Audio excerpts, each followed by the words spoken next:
অনেক দিন থেকে হান্ডি মাটন খেতে চাচ্ছি, মানে ছোট ছোট হাঁড়িতে খাওয়া হয়েছে, বাবুর চ্যানেলের জন্য রান্না করা হয়েছে, কিন্তু আমার বড় মাটির হাঁড়ি ছিল না। তো এখানে অনেকগুলো দেশি মুরগির মাংস নিয়েছি, মোরগের মাংস আর কি। তো এখানে ঢেলে নিব, প্রথমে ম্যারিনেশন করব। এখানে প্রায় 1.5 কেজি কিংবা 2 কেজির মতো মাংস হবে। আর আজকে একদম অনেকেই বলে যে হান্ডি মাটনের হাঁড়ি কিনে সেটা ফেটে যায়, দেখা যাচ্ছে 400, 500, 450 টাকায় হাঁড়ি কিনছে, এনে রান্না করার সাথে সাথে ফেটে যাচ্ছে। তো টিপস থাকছে আজকের ভিডিওতে, ঠিক আছে, যে কিভাবে রান্না করলে হাঁড়ি ফাটবে না এবং রান্নাটা অনেক বেশি মজা হবে। তো প্রথমে প্রসেসিং এ চলে যাই, তারপরে হাঁড়ির টিপসটা দিব যে হাঁড়ি কিভাবে ভাঙবে না, কিভাবে ইউজ করলে। তো ব্যাক ক্যামেরায় চলে যাই, মাংসটা একদম প্রপার ভাবে মেরিনেট করব আপনাদের সামনে। তো সুন্দরভাবে দেখানোর জন্য আমি ব্যাক ক্যামেরায় চলে যাচ্ছি। চলুন আমরা পুরো মাংসটাকে মেরিনেশন করে নিই। মেরিনেশনটা আপনার হাঁড়ির মধ্যেও করতে পারেন, কিন্তু আমি কালকে মেলায় গিয়ে হাঁড়ি কিনে এনেছি এবং হাঁড়িটা হচ্ছে গিয়ে 7-8 ঘন্টা ভিজিয়ে রাখতে হবে পানির মধ্যে। তারপরে যদি আপনারা হাঁড়িটা ইউজ করেন তাহলে হাঁড়িটা ফাটবে না। তো আমি যেটা করেছি, হাঁড়িটা সকালবেলা ভিজিয়েছি, 7-8 ঘন্টা এখন পর্যন্ত হয়নি, সেই কারণে আমি এই বলের মধ্যে মাংসটা মেরিনেশন করছি। যারা আর কি মাংসটা রান্না করবেন তারা যদি আগের দিন থেকে ভিজিয়ে রাখেন তাহলে এই মাংসটা একদম ডিরেক্ট আপনারা হাঁড়ির মধ্যে ম্যারিনেশন করে রাখতে পারেন, তাহলে খুব বেশি ভালো হবে। আপনাদের এক্সট্রা একটা পাত্র আর কি ময়লা হবে না, ধোয়া লাগবে না, জাস্ট হাঁড়ির মধ্যেই পুরো ম্যারিনেশনের প্রক্রিয়াটা করা যাবে। তো আমি এরপরে হাঁড়ি চিকেন যেহেতু আজকে রান্না করব, দেশি মুরগির মাংস, সেহেতু আজকে প্যারা কম। যেদিন আমি হান্ডি মাটন রান্না করব কিংবা ধরেন গরু মাংস দিয়ে করব, সেদিন আমি ঠিক করেছি যে আমি একদম পুরো হাঁড়ির মধ্যে জিনিসটা দেখাবো। যাই হোক, এখন চলুন মেরিনেশনে চলে যাই। হান্ডি মাটন করতে গেলে আপনারা সব কিছুই একসাথে দিয়ে মাখিয়ে ফেলতে পারেন, তবে আমি যেভাবে দেখাবো সেটা একদম ডিফারেন্ট একটা ওয়ে দেখাবো, যাতে করে আরো বেশি বেশি বেশি বেশি মজা হবে আমি বলবো। তো এই জন্য আমি গরম মশলা কোনো কিছুই দিচ্ছি না। প্রথম যেটা করব, এই সাইডে দেখুন, এই সাইডে আমি এনে রেখেছি, এটা হচ্ছে টক দই, এটা হচ্ছে লেবু, এটা হচ্ছে আলু, এটা টমেটো, আর এই সাইডে সব স্পাইসগুলো রয়েছে। স্পাইসগুলো একটু পরে দেখাই। প্রথমে যেটা করব, একদম ঝামেলা ছাড়া যেভাবে করবেন এবং খেতেও অনেক মজা হবে, প্রথমে যেটা করবো, প্রথম লেবুর টুকরোগুলো দিয়ে জুস বের করে আগে মাংসের গায়ে মাখিয়ে নিব লবণ এবং লেবু দিয়ে। তো লবণ ও লেবু দিয়ে ভালো করে মাখিয়ে নিই। তো লবণটা দিয়ে দিবেন স্বাদ অনুযায়ী। তো আমি এখানে যেহেতু হিউজ পরিমাণ মাংস, 2 চামচ লবণ তো মনে হয় লাগবেই। তো এটাকে একটু ভালো করে আগে মাখিয়ে নিই, ঠিক আছে। লেবুর রসটা আর মাংসটা আর লবণটা ভালো করে মাখিয়ে নিব। এখানে অনেকগুলো মাংস রান্না করব, কারণ হাঁড়িটা বড়, তো চিন্তা করলাম একটু বেশি করে রান্না করি। আজকে শুক্রবার, ছুটির দিন জামাইয়ের, তো এজন্য চিন্তা করলাম যে এটা করি। তো এখন দিয়ে দিব হলুদ পাউডার,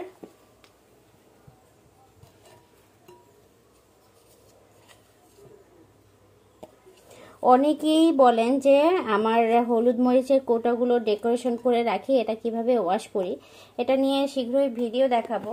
অনেকেই এই জিনিসটা ইদানিং আমাকে জিজ্ঞেস করছেন। এটা হচ্ছে মরিচ পাউডার, হোমমেড এভাবে বানালে, কিংবা আরও একটা সুখবর দিতে চলছে, আমি হোমমেড বিজনেস যেহেতু করছি, হোমমেড এগুলো কিন্তু বানিয়ে সেল করব, খুব তাড়াতাড়ি সেল করব।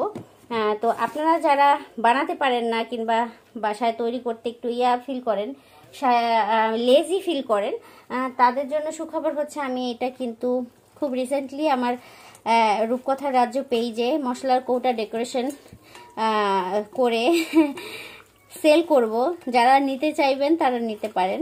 যাই হোক, দেখলেন তো, একদম প্রথমে শুধুমাত্র আমি কি করলাম, হলুদ, মরিচ, লবণ এবং লেবু দিয়ে মাংসটাকে মাখালাম। আর এখানে রয়েছে হচ্ছে সব ধরনের মশলা। এটা গরম মশলার মধ্যে রয়েছে আপনার তেজপাতা, শুকনো মরিচ, এলাচ, গোলমরিচ, লবঙ্গ, দারুচিনি এবং আর কিছু কি দিয়েছিলাম, না আর কিছু দেইনি, কারণ আমি হচ্ছে মেজবান মশলাটা ইউজ করব, এজন্য পাঁচফোড়ন টাচফোড়ন এখানে ইউজ করিনি।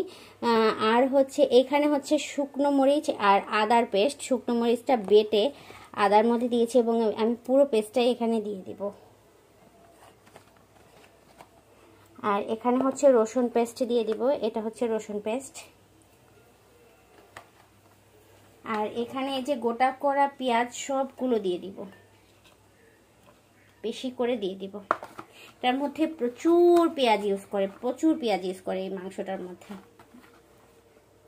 এই যে একটু এদিকে টানি। আর হচ্ছে টমেটো দিব,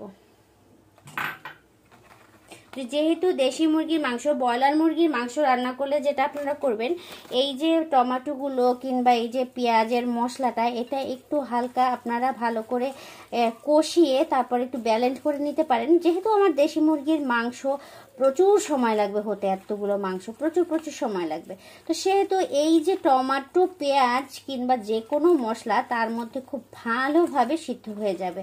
এজন্য আমি এটা ইউজ করলাম না। যারা ব্রয়লার মুরগি ইউজ করবেন তারা অবশ্যই এই মশলাগুলো একটু প্রিপারেট করে নেবেন, না হলে কিন্তু থকথকে দেখাবেন আর কি।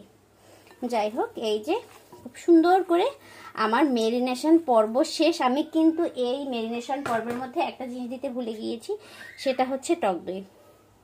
এটা হচ্ছে আমার বাসায় ডিপ ফ্রিজে কিছু টক দই ছিল, আর আমি পাউডার মিল্ক আর লেবুর জুস দিয়ে কিছুটা টক দই তৈরি করে ফেলেছি। তো এটা ভালো করে মাখিয়ে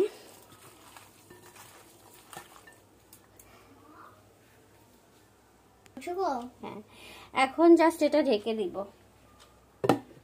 ঢেকে দেওয়া কমপ্লিট। এখন আমি রেস্টে রেখে দিব। আপনারা যদি পারেন 3 ঘন্টা রাখবেন, যদি পারেন 5 ঘন্টা রাখবেন, খুব ভালো হয়। যত ম্যারিনেশন করে রাখবেন তত বেশি মশলাটা ঢুকে যাবে। কিন্তু যে জিনিসটা করতে হবে, মিনিমাম আধা ঘন্টা এটা রেস্টে রাখতে হবে, যাদের হাতে সময় কম থাকে। ওকে, তো এইটা মেরিনেট করার ফাঁকে আমি যে জিনিসটা করব, এটা তো আমি আধা ঘন্টা রেখে দিব, কারণ আমার হাতে একদম সময় নেই। আজকেই রান্না করব এবং এখন অলমোস্ট অনেক বেজে গেছে। তো যেহেতু আমি অনেক হিউজ সময় ব্যাপী এটা মেরিনেট করতে পারবো না, এখন গরম মশলাগুলো কেন রেখে দিলাম সেই প্রসেসিংয়ে চলে যাব এই ফাঁকে। ঠিক আছে, চলুন আমরা গরম মশলাগুলো খুব সুন্দরভাবে কিভাবে প্রসেস করি। এবং এই যে কিছু আলুর স্লাইস রয়েছে, আর রয়েছে কিছুটা আস্ত রসুন। ঠিক আছে, আমি কিন্তু একটু ডিফারেন্ট ওয়েতে রান্না করছি। আমি বলছি যে আপনারা ইন্টারনেটে হয়তো অনেক হান্ডি মাটনের রেসিপি দেখেছেন, কিন্তু আমারটা কিছুটা হলেও ডিফারেন্ট হবে, তাই অবশ্যই ফুল ভিডিওটা দেখবেন। এখন চলুন আমরা এটা প্রসেসিংয়ে চলে যাই। তো এখন আমি আমার যে তেলের কড়াইটা রয়েছে এটা পুরোপুরি সোক করে নিব, একদম শুকিয়ে নিব খুব ভালো করে, এবং এর মধ্যে সরিষার তেল দিয়ে দিব। এই প্রসেসিংটা যদি ফলো করেন সত্যি দুর্দান্ত হবে আপনার মাংস রান্নাটা। তো এটা আগে শুকিয়ে যাক, তারপর তেলটা দিব। তো এখানে যেটা করব, এখন সরিষার তেলটা দিয়ে দিব। আমি মোটামুটি কিন্তু ভালোই তেল ইউজ করেছি। আর যেহেতু আমার মুরগিটা একদম চামড়া টামড়া সহ, মুরগিটা দিয়ে হিউজ পরিমাণ, বারবারই মুরগি বলছি কিন্তু এটা মুরগি হবে না, মোরগটা দিয়ে হিউজ পরিমাণ তেল বের হবে, আপনারা রান্নার পরেই দেখবেন। এজন্য আমি কিছুটা তেল কমিয়ে দিয়েছি। এই যে দেখুন তেলের বাবা গরম হয়ে গেছে। উফ, যাই হোক, এখন এখানে আমি যে জিনিসটা করব, প্রথমে ছেড়ে দিব কিছুটা তেজপাতা। ওকে, কিছুটা তেজপাতা দেওয়ার পরে তারপরে দিব কিছুটা দারচিনি। এটা মেবি আরেকটু কাছ থেকে দেখালে ভালো হবে। এই যে তো দারচিনি দেওয়ার পরে এখানে কিছুটা দিয়ে দিব শুকনা মরিচ। শুকনা মরিচটা একটু ফেরেই দেই, আস্তে আস্তে না দিয়ে হালকা একটু ফেরে দেই। আর যত যা গরম মশলা ছিল, এখানে লবঙ্গটা এনে দিতে হবে। আমি লবঙ্গটা নিয়ে আসি। এখানে সব কিছুই আমি অ্যারেঞ্জ করে রেখেছিলাম, জাস্ট লবঙ্গটা আনতে হবে। এই যে লবঙ্গটা দিয়ে দিলাম।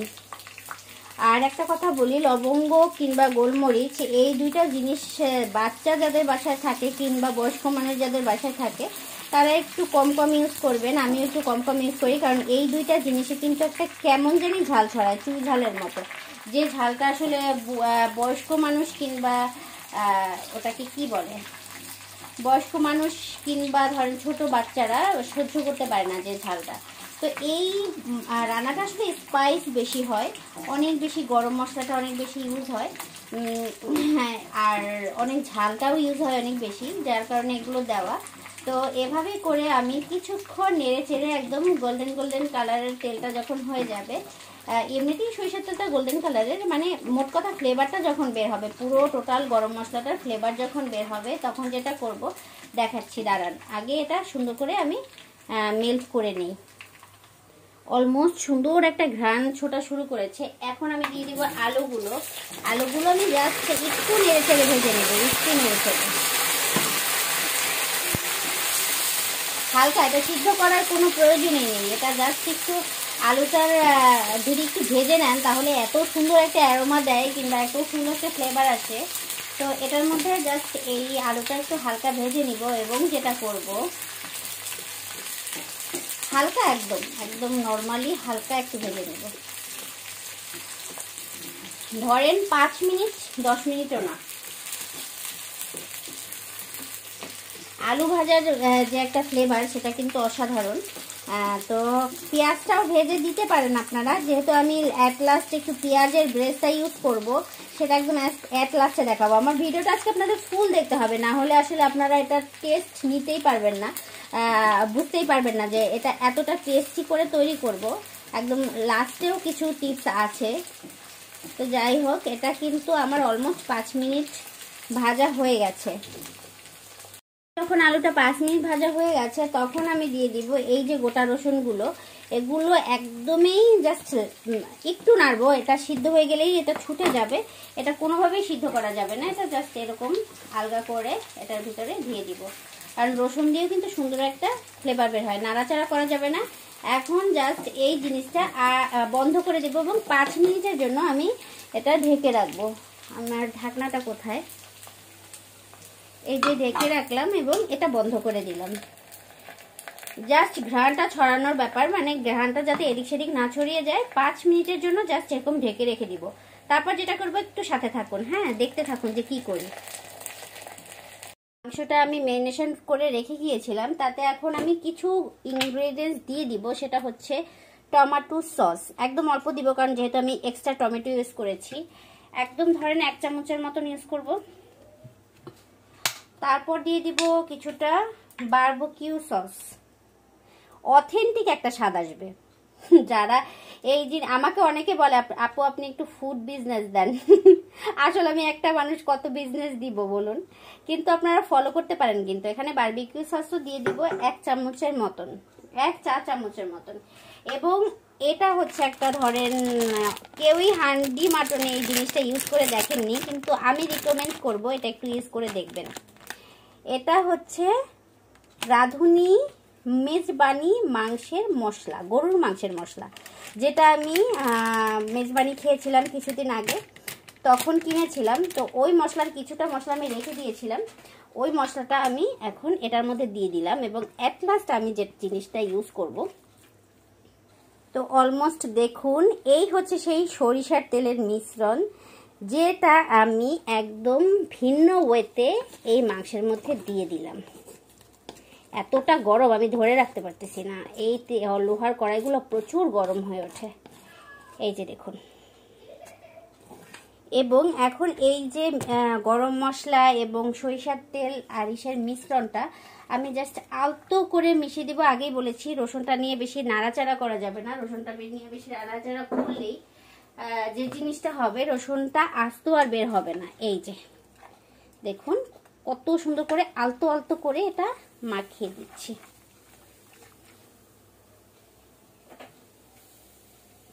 একদম আলতো করে মাখিয়ে দিতে হবে। এই এখনই যে ঘ্রাণটা আসতেছে, রান্নার পরে কি ঘ্রাণ আসবে আমি সেটা চিন্তা করতেছি। এবং এই মাংসটায় কিন্তু টোটালি কোনো পানি ইউজ হবে না, টোটালি না। ওই যে টক দইয়ের মধ্যে যেটুকু পানি ছিল ওটা থেকেই কুক হবে। তো অবশ্যই এই জন্য আপনাদের হালকা নর্মাল ধিমি আঁচে এটা রান্না করতে হবে। তো এই যে দেখুন কমপ্লিট হয়ে গেল। কমপ্লিট হয়ে যাওয়ার পরে এইটা এখন আমি আবার আধা ঘন্টা রেস্টে রেখে দিব। কষ্ট করে হলেও এটা আপনারা আগের দিন প্রসেসিং করার চেষ্টা করবেন, আর তাহলে আমার মতো এরকম বিপদে পড়বেন না। তো আবার আধা ঘন্টা পরে আসছি ক্যামেরায়। আধা ঘন্টা হয়ে গেলেই আমরা হাঁড়ির কাছে চলে যাব। অলমোস্ট আমার মনে হয় 4-5 ঘন্টা হয়েছে যে আমি এই হাঁড়িটা ভিজিয়ে রেখেছি, আমার স্বাদের হাঁড়ি।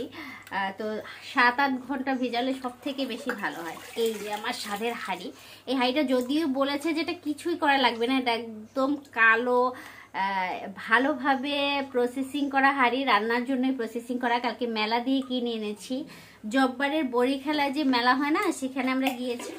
মানে সেখানে আমরা যাইতে পারি না এই বছর, কিন্তু আমি কখনোই যাইনি, এবছর বললে ভুল হবে, আমার কখনোই এই মেলাতে যাওয়া হয়নি। তো ওই মেলার কিছু প্রোডাক্ট রয়ে গেছে, সেটা দিয়ে ছোটোখাটো একটা মেলার মতো ওইখানে দিয়ে বসেছে, যাদের আর কি সেল হয়নি সব প্রোডাক্ট। তো ওখান থেকে আমি মাত্র 300 টাকায় এই হাঁড়িটা কিনে এনেছি। এটা কিন্তু নর্মালি 400, 450, 500 টাকায় সেল করে, আমি মাত্র 300 টাকা দিয়ে কিনে এনেছি এই হাঁড়িটা। তো এই হাঁড়িটাতেই আজকে আমরা হান্ডি মাটন রান্না করতে চলছি। তো এটা কিন্তু অলমোস্ট অবশ্যই 5.5 ঘন্টার মতো আমি ভিজিয়েছি। আপনারা 8 ঘন্টা 9 ঘন্টা ভিজিয়ে রাখবেন পানির মধ্যে, তাহলে এটা ফেটে যাওয়ার কোনো ভয় থাকবে না। ঠিক আছে, এই যে আল্লাহ আল্লাহ করে বসাই, আল্লাহর কাছে দোয়া করি যেন ফেটে না যায়। আমি এত বলতেছি, আল্লাহ জানে আমারটা ঠিকঠাক ভাবে থাকে কিনা, আমি টেনশনে আছি সত্যি কথা বলতে। কারণ এই ফার্স্ট আমি হান্ডি মাটন করেছি, অনেকবার করেছি, সেটা হচ্ছে বাবুর ছোট চুলাতে করেছি, এবং ওখানে প্রায় 250 গ্রাম মাংস ধরে ওই ছোট হাঁড়িটার মধ্যে। হাঁড়িটা অনেক বেশি ধরে, 250 গ্রাম মাংসের মতন ধরে যায়। তো ওটাই অনেকবার রান্না করে খেয়েছি ওই ছোট ছোট হাঁড়িতে। গ্যাসের চুলায় করেছি, বাবুর ছোট চুলায় করেছি, মাটির ছোট চুলায়, কিন্তু আমার এরকম বড় বিগ সাইজের হাঁড়িতে করা হয়নি এখন পর্যন্ত। তো লেটস গো, চলুন কি অবস্থা দাঁড়ায় দেখি এই হাঁড়ি নিয়ে। তো বিসমিল্লাহ বলে হাঁড়িটা চাপিয়ে দিব। এই যে বিসমিল্লাহ যেন না ভাঙে। তো মাটির হাঁড়ির কালারটা আসলে মাটি মাটি হলে সুন্দর লাগে বেশি, তবে আপনারা যদি একদম টেকসই একটা মাটি হাঁড়ি চান তাহলে অবশ্যই আপনারা আমি রিকমেন্ড করবো কালোটা কিনবেন।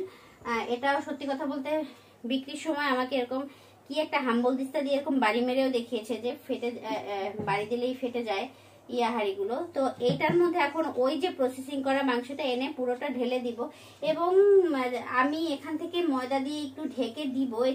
এটা নাকি দেওয়ার দরকার হয় না চিকেনে, গরুর মাংসটা দরকার হয়। তারপর আমি একটু দিব, যেহেতু আমার হচ্ছে গিয়ে সিলিন্ডারের গ্যাসটা যাতে কম খরচ হয়। আর মোস্ট ইম্পর্টেন্ট, একদম হালকা আঁচে রান্না করতে হবে, একদম হালকা আঁচে। তো অলমোস্ট আমি আধা ঘন্টা কিংবা 1 ঘন্টার জন্য এই জিনিসটা রান্না করব। তার আগে এটা দেখতেই পারবো না ভিতরে কি, কারণ একবারেই সবকিছু কমপ্লিট করে দিতে হবে, একবারে খুলবো একবারে দেখবো। তো চলুন আমরা এটা পুরোটা ঢেলে দিই, ঢেলে দিয়ে হালকা আছে হাঁড়িটা ধরিয়ে দিই। তো বিসমিল্লাহ বলে এইখানে হাঁড়িটা ধরিয়ে দিলাম, আল্লাহ যেন কোনো বিপদ না হয়। একদম লো আছে আমি ধরিয়ে দিলাম, একদম লো আছে। আর এখন আমি যেটা করব, টোটাল মাংসটা এইটার মধ্যে, আমার যেহেতু হাঁড়িটা পানিতে ডুবানো ছিল এই কারণে আমি এই ম্যারিনেশনটা হাঁড়ির মধ্যে করতে পারিনি, তাই আমার এক্সট্রা একটা বাটি নষ্ট হয়েছে, যেটা আমার ধোয়া লাগবে, এবং এক্সট্রা একটা প্যারা হয়েছে। এই এক্সট্রা প্যারাটা আসলে লাগে না হওয়া। আল্লাহ বিসমিল্লাহ যেন না ফাটে হাঁড়ি, এটাই দোয়া করতেছি বারবার করে। আর আস্তে একদম ধিমি আঁচে দিবেন।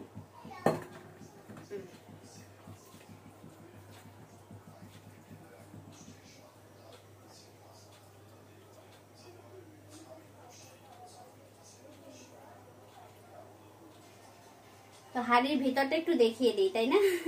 দূর থেকে দেখা যাচ্ছে না, হাঁড়ির ভিতরটা একটু দেখিয়ে দিই। আমি একটু হাতটা ক্লিন করে হাঁড়ির ভিতরটা দেখিয়ে দিচ্ছি।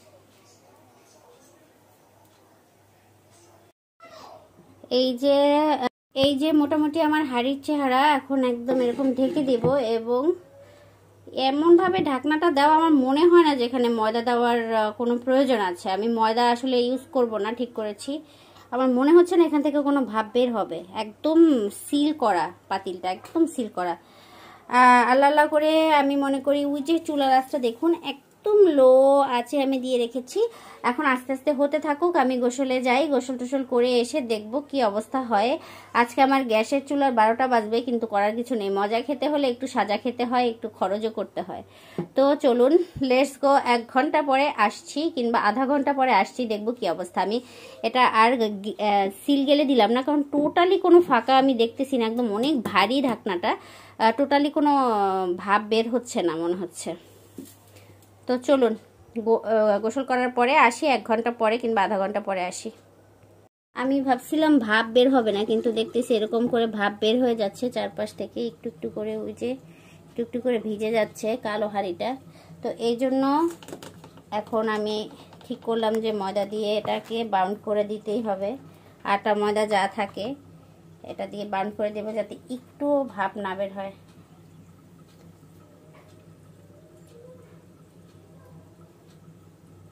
একদম টোটালি সিল করে দিব, কারণ আমি যেহেতু একটু পানি ইউজ করিনি, যাতে একটু ভাবটা না বের হয় সেই ব্যবস্থাটা করতে হবে, না হলে মাংস সিদ্ধই হবে না অতটুকু পানিতে। সব পানি বের হয়ে যাবে কিন্তু মাংস আর সিদ্ধ হবে না, আর অত সফটও হবে না।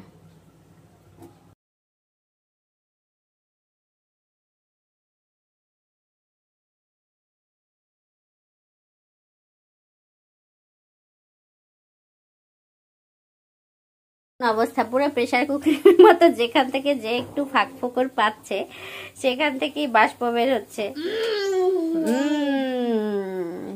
কি কি রান্না হচ্ছে বলো তো?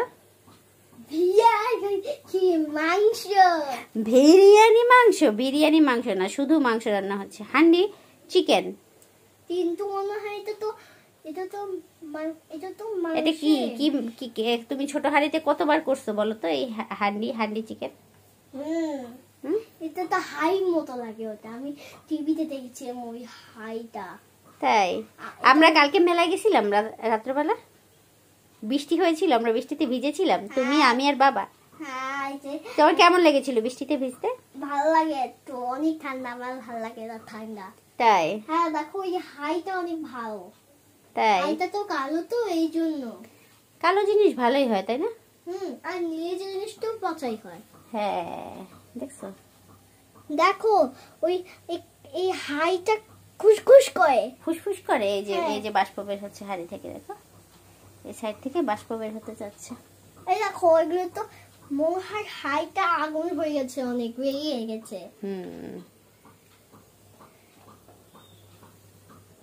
আচ্ছা চলো আমরা এখন ভাত খেয়ে নেই, তারপর রান্না হতে থাকুক। ওকে আচ্ছা আমি মাংস দিয়ে হাই করব। মাংস দিয়ে হাঁড়ি করবো না, মাংস দিয়ে ভাত খাবো সেটা বলতে হয়। হ্যাঁ তো মাংস দিয়ে ভাত খাবো। নেক্সট ভিডিওতে কিন্তু দেখাবো এগুলো আমি কিভাবে ক্লিন রাখি, আর এগুলো যারা যারা কিনতে চান আমার কাছ থেকে তারা ইনবক্সে নক করবেন, ঠিক আছে? আমি কিন্তু পে অর্ডার নিয়ে এটা সেল করব।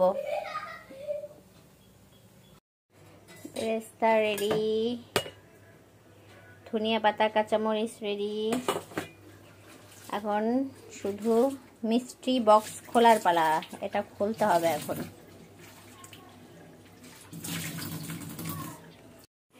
এখন আমি গোসল করে চলে এসেছি, মিষ্টি বক্স খুলবো।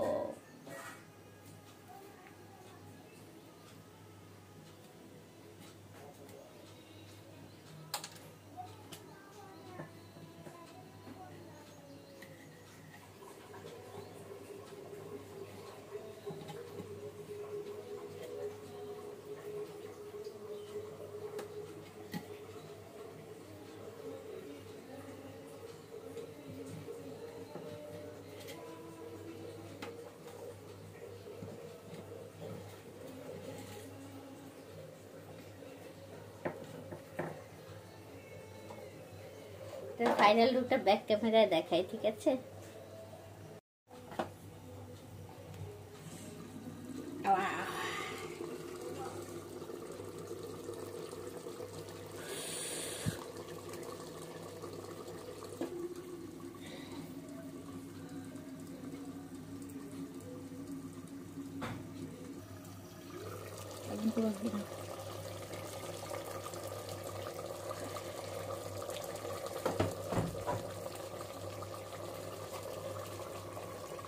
ক্লোজ জিনিস একটু করতে ধোয়া বেরোনো হচ্ছে নাকি না?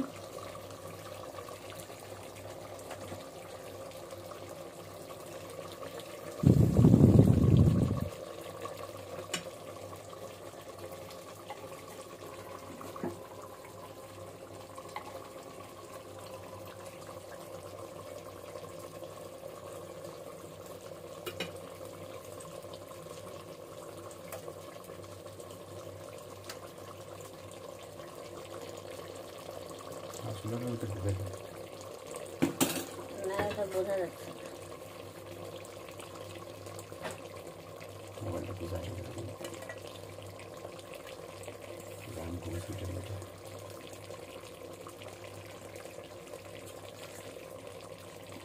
সাউন্ড নিতে পারবো না তোমার কথার জন্য।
আগে রসুনটার ভাগাভাগি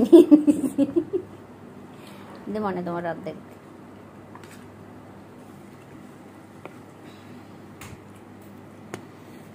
কেমন হয়েছে কালার?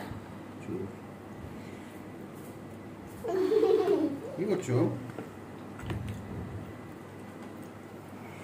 না আম্মু নাও, নিয়ে নাও।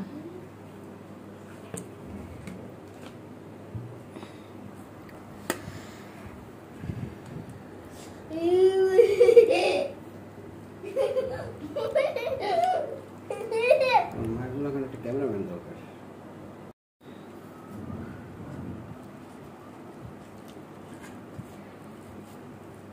ধরার আগে খুইলা যায়, এত সফট হয়েছে। আহ কি টেস্ট।